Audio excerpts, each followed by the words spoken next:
Oke, baik. Kalau pada pertemuan minggu lalu kita bahas tentang pengukuran level. Sebenarnya pengukuran level dan temperatur ini di luar pengukuran listrik sebenarnya. Tetapi teknik-teknik pengukuran level maupun temperatur ini pada proses-proses yang membutuhkan misalnya proses kontrol, proses otomatisasi, dia itu harus dikonvert menjadi energi listrik. Satuan listrik lah, boleh dikatakan demikian. Jadi kita tidak bisa juga tidak mempelajari hal-hal ini karena ini terkait dengan bagaimana kita mengaplikasikan sistem kita atau kontrol kita pada sistem yang lebih nyata. Jadi ada pengukuran listrik kemarin, tentu nilainya nilai listrik, tapi ini adalah fenomena fisis yang diukur. Listrik, level, temperatur, nanti ada juga tekanan ya, tidak kita bahas. Banyak fenomena-fenomena fisis yang bisa kita ukur, tetapi ukurnya ini menggunakan teknik-teknik ataupun bahasan terkait dengan listrik. Jadi untuk itu kita akan melihat bagaimana ini salah satu contoh sebenarnya pengukuran level dan temperatur ini. Contoh lain temperatur tekanan dan seterusnya itu ada juga di buku ini ya. Nanti silakan dibaca ya untuk misalnya mau skripsi atau ujian ya, bisa dibaca di sini. Oke, nah terkait dengan temperatur, ya, terkait dengan temperatur. Nah temperatur ini banyak juga skalanya ternyata. Yang umum digunakan di Indonesia itu adalah derajat Celcius. Jadi derajat Celcius. Nah di Amerika misalnya sering menggunakan Kelvin, ya, Celsius, Kelvin, Rankine, Fahrenheit. Nah ada macam-macam satuan untuk temperatur ya, satuan untuk temperatur. Nah kalau konversinya gitu ya, misal kita punya nilai Celsius gitu ya, derajat Celsius, kita mau ubah ke Kelvin, maka misalnya kita 25 ditambah 273,15. Nah itulah nilai konversinya menjadi Kelvin gitu ya.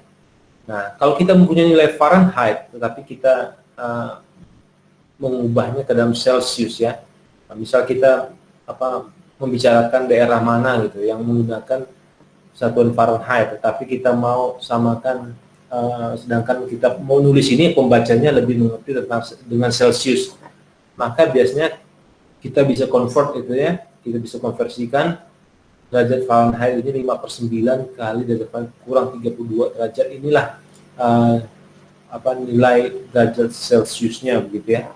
Nah kalau dari Fahrenheit ke Rankine itu derajat Fahrenheit itu ditambah 459,67, hampir 2 kali lipat dari ini ya, hampir 2 kali lipat dari yang ini 273,15. Nah kalau kita punya Celsius, kita mau ubah ke Fahrenheit, itu kita 5/9 kali nilai derajat Celsiusnya ditambah dengan 32 derajat. Nah itulah konversi-konversi yang bisa digunakan nanti ya. Ketika dalam kontrol misalnya, kontrol itu tampilkannya harus Fahrenheit, padahal kita biasanya ngerjakan Celsius, maka tinggal dikonversi saja secara sederhana dengan persamaan-persamaan ini. Ini adalah hasil eksperimennya yang sudah disepakati. Oke, nah beberapa termometer, mungkin banyak sekali teknik-teknik pengukurannya dengan macam-macam instrumen gitu ya. Tetapi mungkin hari ini kita bahas 3 atau 4 saja gitu, terlalu banyak nanti ya. Tetapi pada prinsipnya hampir mirip-mirip gitu. Jadi kalau konsep dari ini adalah termometer bimetalik, ya, bimetalik atau bimetalik thermometers.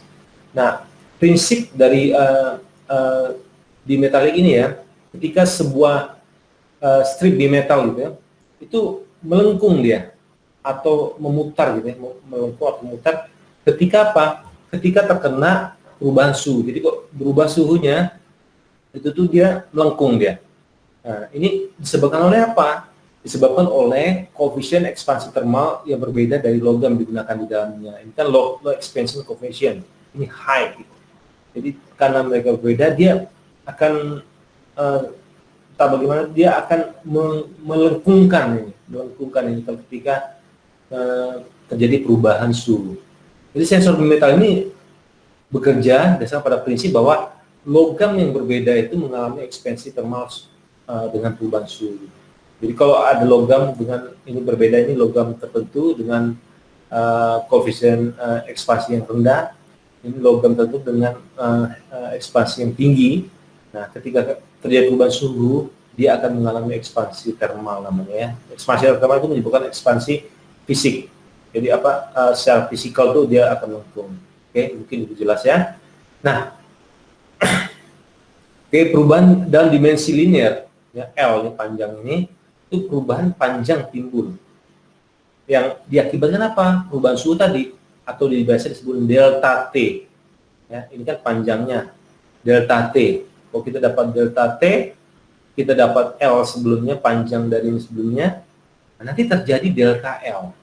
Ya, perubahan panjang. Ya, jadi berubah panjangnya seberapa tuh ini delta L nanti. Jadi perubahan panjang itu sebanding dengan perubahan suhu delta dan panjang asli dia, panjang asli dari bimetal ini. Kalau gini kan, ini begini kan, ini tambah panjang ya. Oke, nah K ini disebut sebagai, K di sini yang ini disebut sebagai coefficient ekspansi linear, atau dalam bahasa Inggris bisa disebut coefficient of linear expansion ya.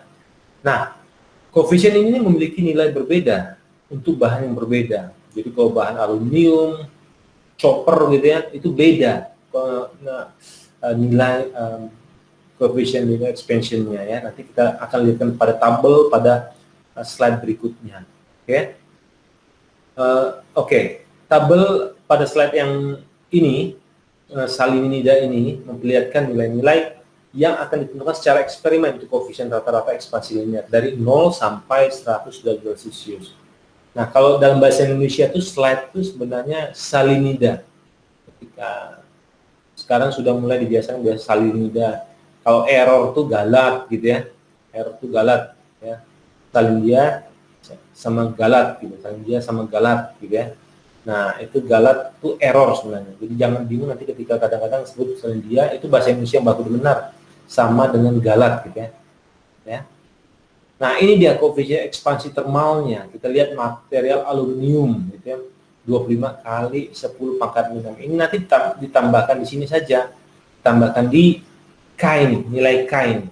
Ya, panjangnya berapa, perubahan. Jadi kalau kita mau lihat perubahan suhunya bisa dari perubahan ini. Jadi misal kita mau ukur suhu, delta T-nya berapa sih? Nah, bisa kita delta L dibagi berapa, atau dari perubahan suhunya kita bisa tahu delta L ini berapa.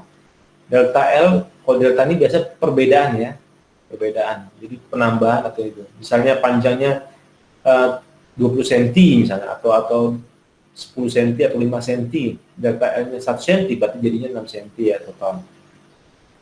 Oke, nah ini kurang lebih data-datanya ya, material K-nya berapa gitu ya, baja dan seterusnya. Nah, termometer bimetalik ada juga yang berupa dial. Dial itu putar gini. Jadi dial ini biasa disebut spiral wound element. Jadi dia besar sebenarnya karena gulung-gulung ini besar, tidak nampak panjang kok. Ini ditarik ini panjang sekali kan. Nah, panjang sekali ini membutuhkan space yang lebih besar gitu. Nah, ini menjadi space yang lebih kecil gitu ya. Nah, ini menunjukkan gambar ini menunjukkan termometer bimetal dengan elemennya yang ini spiral dia. Nah, elemen spiral ini memiliki elemen bimetalik yang lebih besar di area yang lebih kecil gitu, dan dapat mengukur perubahan suhu yang lebih kecil. Oke. Nah, ini adalah instrumen yang cukup rendah biayanya sebenarnya, tetapi memiliki kelemahan akurasi itu kurang gitu. Jadi akurasinya kurang dan waktu respon tuh relatif lambat ya. Karena kan dia pelan, ini karena physically gitu ya, physically. Nah, biasa digunakan untuk aplikasi-aplikasi yang biasanya itu yang tidak memerlukan akurasi tinggi. Tidak memerlukan akurasi tinggi. Nah, biasa juga ada yang disebut dengan switch bimetal. Jadi bimetal switch itu gini, ketika dia ada suhu tinggi, dia bengkok kan, bengkok, tak, dia semacam men-switch, menekan saklar atau apa gitu ya. sehingga terhubung, sehingga dia memberikan alarm atau mematikan sistem atau bagaimana gitu. Ketika dia suhu terlampau tinggi, secara automatically dia sistem itu bisa mati. Jadi prinsipnya semacam switching gitu, switching berbasis suhu, ya, berbasis bimetal ini. Jadi ketika dia panas atau apa kan dia bengkok, terus tak, nah, dia menekan sesuatu, ketika sampai maksimum bengkok yang harus ditentukan, dia secara mekanik itu dihubungkan dengan switch, sehingga switch itu berfungsi, kurang lebih seperti itu ya. Nah, berikutnya adalah thermocouple. Ini pasti sering dengar thermocouple. Tadi ada lebih metalik, ada thermocouple, ya. Thermocouple, ini thermoelektrik lagi, ya. Nah, kalau thermocouple ini thermocouple, oke ya. Nah, ketika dua kabel yang dari logam berbeda, ya, ini metal 1, metal 2 gitu ya, dihubungkan, salah satu ujungnya dipanaskan, misalnya panaskan, arus kontinu itu mengalir di sirkuit termoelektrik ini. Nah, ini prinsip yang ditemukan oleh Thomas Seebeck, ya, Thomas Seebeck pada tahun 1821 ya, Thomas Seebeck. Nah, rangkaian termoelektrik ini ditunjukkan pada gambar, kalau kita lihat ya, rangkaian ini ya, kita bisa lihat ini Seebeck efeknya, ya, koneksi, kalau dipanaskan bagaimana. Nah, ini adalah konsep pengukurannya. Jadi, jika rangkaian ini putus di bagian tengah, ya, kayak seperti gambar B ini, nah, tegangan pada rangkaian terbuka dikenal dengan tegangan Seebeck. Jadi ini tegangan Seebeck. Jadi kalau kita buka ini, nah, kita ukur tegangannya, ini disebut dengan tegangan Seebeck atau VAD. Nah, inilah yang akan diukur. Nanti ketika ini diukur, kita akan dapat apa? Nilai suhu di sini, konversi dari tegangan ini, kita mendapatkan tegangan di junction ini kita sebut junction ya, atau pertemuan ya, junction pertemuan ini, kita bisa mendapatkan nilai ini. Karena yang mau diukur kan yang ini gitu ya. Jadi kalau dipanaskan, ini terasa panas ya, ada efek Seebeck-nya. Nah, ini kalau kita lepas ini ada tegangan Seebeck ya. Nah, standar tipe dari atau range thermocouple itu ada tipe J. Jadi kalau kalian beli itu nanti ada tipe apa, tipe J. Tipe J itu materialnya apa? Iron dan konstantan. Dan tipe T itu chopper dan konstantan. Tipe K itu chromel aluminel, ya, alumel. Ya, tipe E itu chromel dan konstantan. S itu 90% platinum plus 10% rhodium platinum. R itu 87% platinum dan seterusnya. Nah, normal range-nya kita bisa lihat di sini. Dia bisa mengukur sampai berapa gitu. Nah, ini kita nanti bisa lihat kita butuh yang mana, tipe mana untuk aplikasi kita. Oh, kita butuh mengukur sampai 100 derajat Celcius. Berarti tentu yang chopper konstantan ini tidak bisa digunakan karena dia sampai 37 derajat Celcius gitu. Nah, kalau kita mau mengukur yang dari negatif, tentu yang S dan tipe S dan R ini tidak bisa digunakan karena dia mulainya dari 0, normal range derajat Celciusnya, dan seterusnya ya. Memang yang cukup besar ini iron konstantan, kita bisa lihat 190 ke 760, min 190 ke 760 derajat Celcius ya. Nah, ini semua logam yang berbeda menunjukkan efek yang berbeda gitu ya. Nah, jadi konfigurasi dari dua logam yang berbeda ini bergabung ya, dikoppelkan, maka disebut thermocouple gitu, atau biasa disingkat dengan TC ya, TC. Oke. Nah, berikutnya adalah bagaimana mengukur thermocouple dengan digital voltmeter. Nah, ini kan digital voltmeternya diukur ujung-ujungnya ya. Nah, misalnya ini chopper ya, tembaga, kita lihat konstantan di sini, kita ukur ini dengan digital voltmeter. Kita tidak bisa mengukur tegangan Seebeck itu secara langsung ya. Kenapa? Karena kita harus terlebih dahulu menghubungkan voltmeter ke thermocouple gitu ya. Jadi kita tidak dapat mengukur tegangan Seebeck secara langsung, kita hubungkan ke thermocouple, dan kabel termometer membuat sirkuit termoelektrik yang baru. Nah, jadi ini kan gini, berarti kita hubungkan begini ya. Jadi ada kabel yang baru. Nah, kabelnya apa? Apakah tembaga atau apa gitu ya? Nah, itu dipertimbangkan.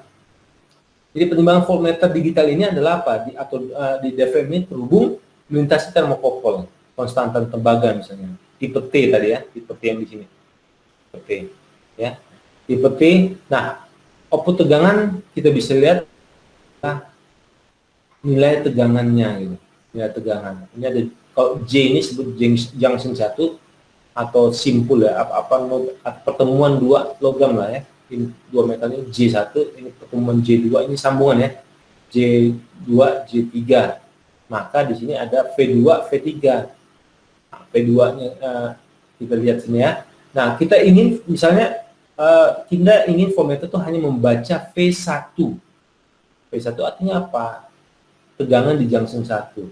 Nah, kita menghubungkan voltmeter ini dengan dua logam lagi, yaitu apa? J2 dan J3. Karena J3 itu sambungan tembaga, ya, tembaga ke tembaga, J3 tentu tidak ada tegangan, ya, tidak ada tegangan termal, artinya sama saja gitu ya, atau V3 itu sama dengan 0. Tetapi ketika J2 itu ya, ketika J2 itu sambungan tembaga ke konstantan, ya, nah itu akan menambah tegangan V2 ya, karena berlawanan V1 ya. V1 konstantan yang dari sini ini ada tembaga ya. Nah, kemudian yang akan kita lihat di sini ada pembacaan voltmeter itu akan sebanding dengan perbedaan suhu antara J1 dan J2. J1 dan J2. Nah, ini akan menunjukkan apa? Bahwa kita tidak menemukan suhu di J1 kecuali terlebih dahulu kita mendapatkan nilai J2. Ya, suhu di J2.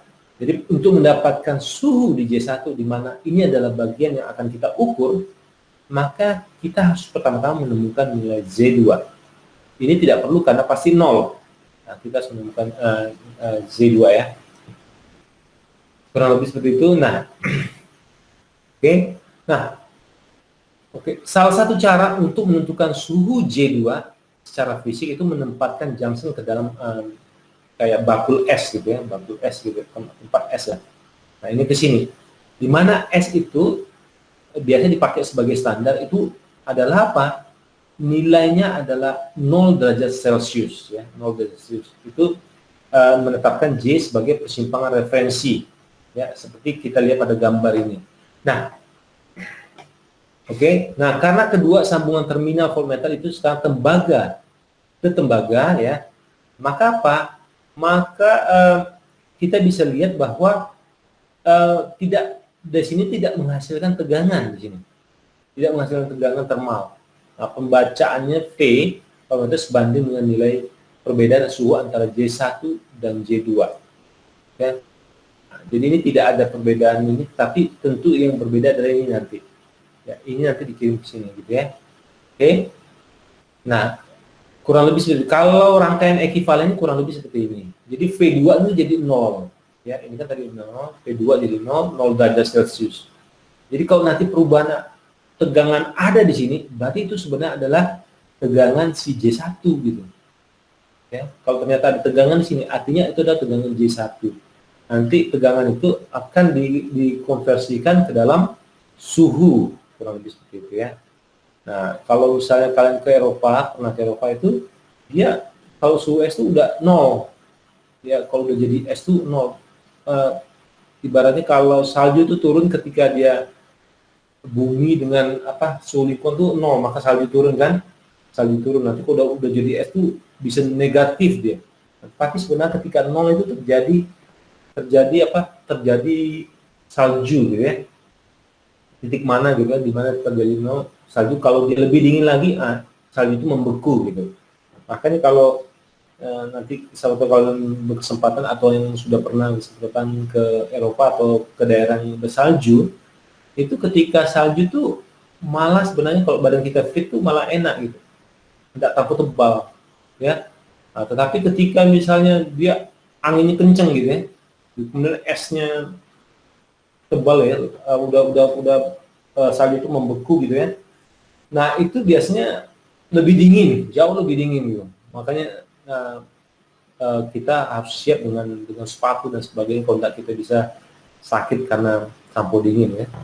Karena badan kita tuh kalau salah kalau udah 25 derajat Celcius suhu badan itu kita udah bisa maaf kata kita tuh out gitu.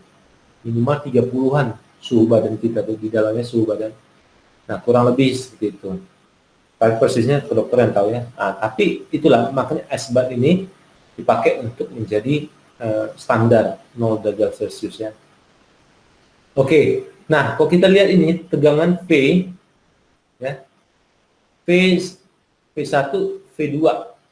Jadi tegangan V1 kurang V2 itu V1 kurang V2 itu sebenarnya sama dengan suhu Z1 dikurang suhu Z2 nih, dikali alfa. Alfa adalah koefisien Seebeck-nya. Nah, karena kalau ini kan dalam Kelvin, nah kalau dalam Celsius berarti kita ubah ini TJ1 ke dalam Celsius, karena Kelvin itu sama dengan Celsius tambah 27,15 yang seperti saya sampaikan di awal kuliah. Maka persamaan ini nih, dan persamaan ini menjadi begini, alfa TJ1 menjadi ini, TJ1 derajat Celsius tambah 27,15 kurang ini dan seterusnya.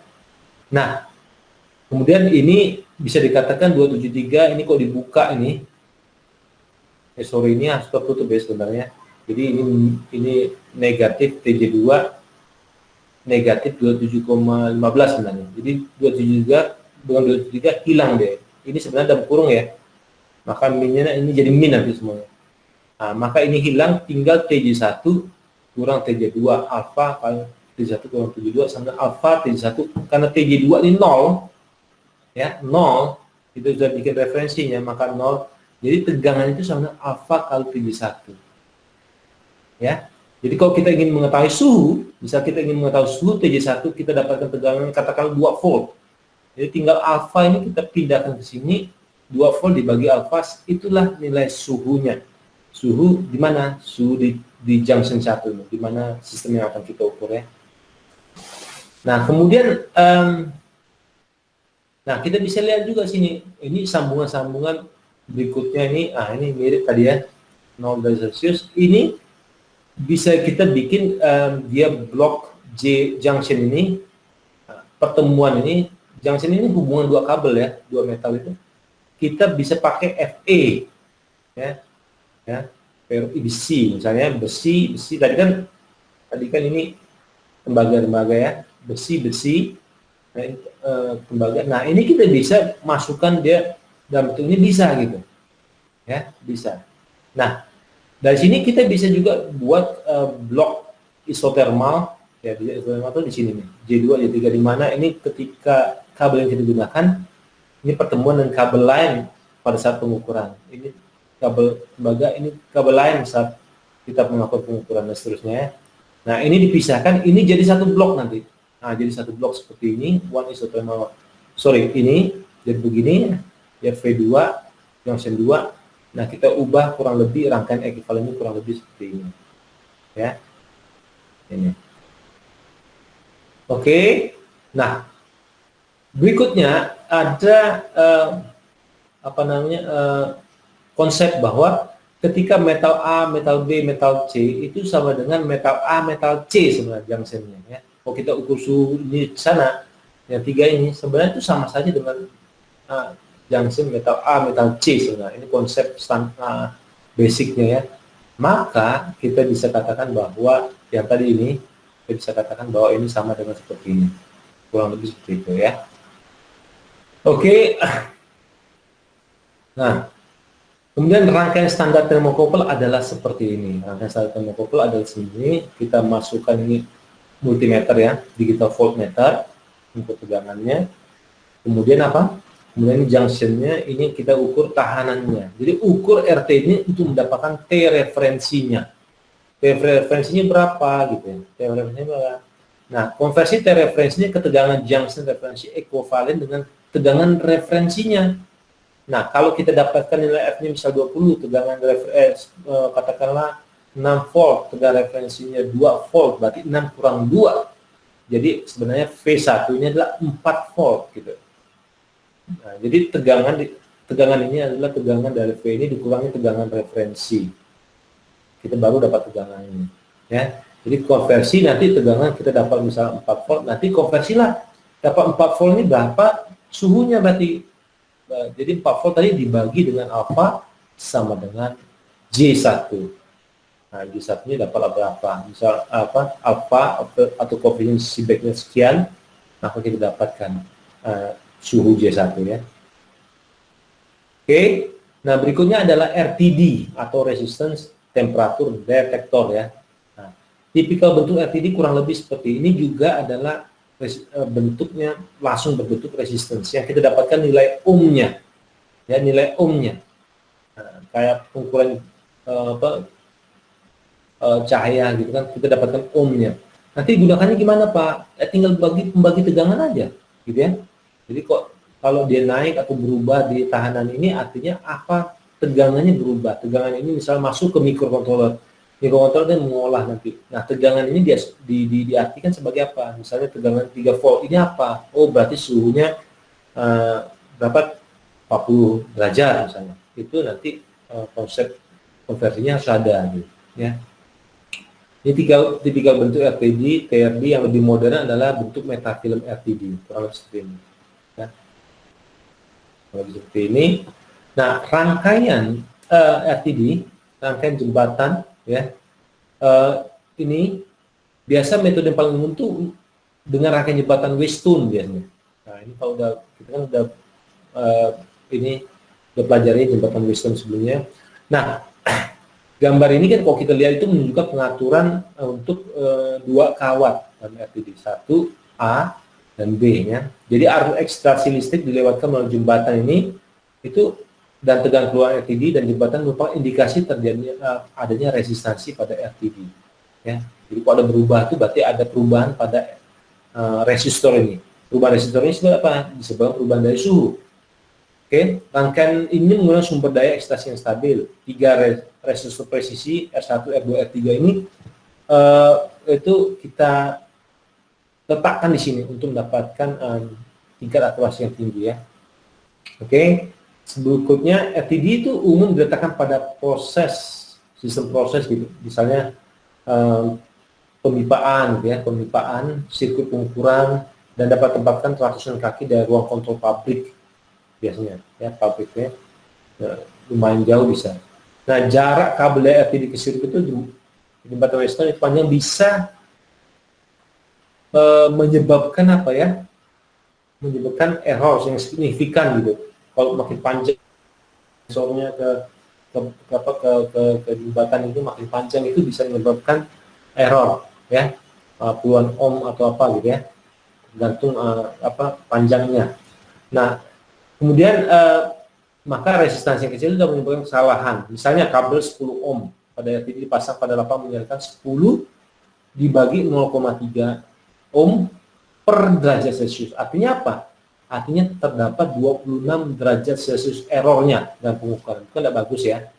Nah, oke. Nah, bahkan ketika kita koefisien suhu dari kawat timah atau kawat ujung sambungan ini berkontribusi, ini kan disambung dengan apa, ketika solder atau apa itu kan ada timahnya ya untuk menyambungkan itu, ada kontribusi juga. Nah, maka dihubungkan hubungan 3 kabel untuk membuat dia lebih presisi ya. Nah, jadi untuk menghindari galat atau error sebelumnya itu kita gunakan 3 kabel A, B, C, wire A, B, C itu tunjuk pada rangkaian. Nah, itu jika A dan B ya benar-benar cocok itu ya panjangnya, efek impedansi akan hilang karena masing-masing berada pada kaki jembatan yang berlawanan.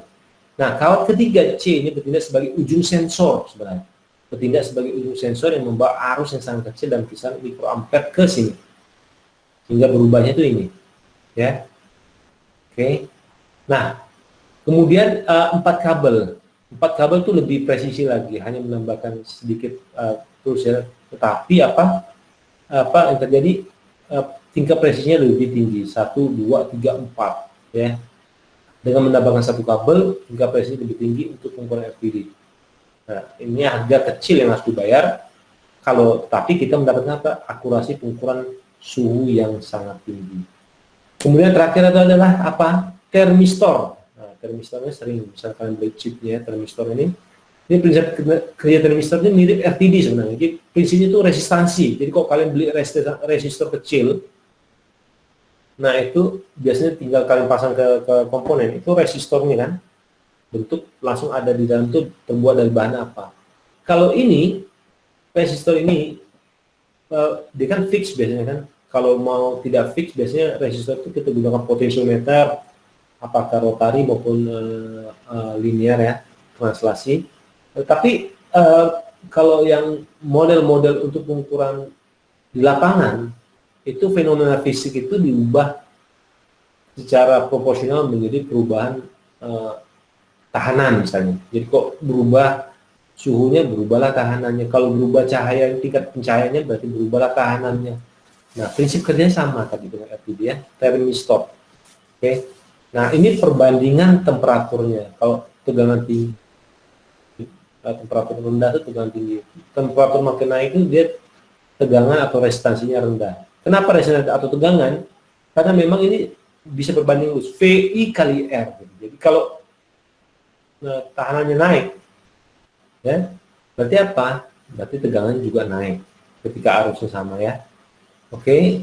Nah, apalagi ketika ada pembagi tegangan. Jadi pembagi tegangan ini tegangan yang standarnya, kemudian di bawahnya tegangan dari sensor kita atau pengukuran kita. Maka kita ambil dari situ, itu akan berubah-ubah, sedangkan tegangan atasnya tetap gitu ya. Atau mungkin potensial tapi lebih kepada untuk mengesetnya saja untuk kalibrasi.